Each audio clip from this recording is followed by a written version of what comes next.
بسم اللہ الرحمن الرحیم۔ سورہ شمس کے فضائل۔ سورہ شمس مکی صورت ہے، اس کی 15 آیات اور ایک رکوع ہے۔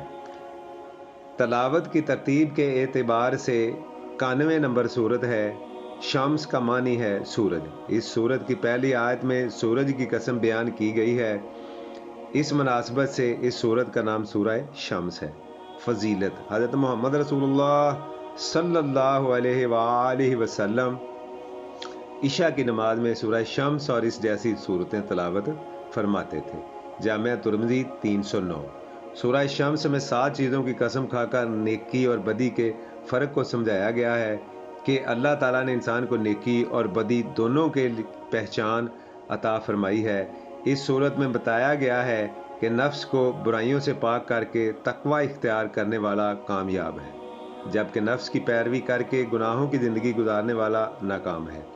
سورہ شمس میں قوم سمود کے بڑے برے انجام کی مثال بیان کی گئی ہے، جن کی طرف حضرت صالح علیہ السلام کو بھیجا گیا تھا۔ انہوں نے قوم کے کفر و شرک سے منع کیا تو قوم نے ان سے مطالبہ کیا کہ اگر آپ سچے ہیں تو کوئی معجزہ لے کر آئیں۔ قوم کے مطالبے پر اللہ تعالیٰ نے پہاڑ سے ایک زندہ اونٹنی نکالی جو ان کے لیے ایک معجزہ تھی۔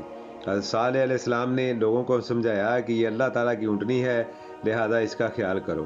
قوم نے حضرت صالح علیہ السلام کو جھٹلایا۔ ان میں سے ایک برے آدمی نے اونٹنی کی ٹانگیں کاٹ کر اسے ہلاک کر دیا۔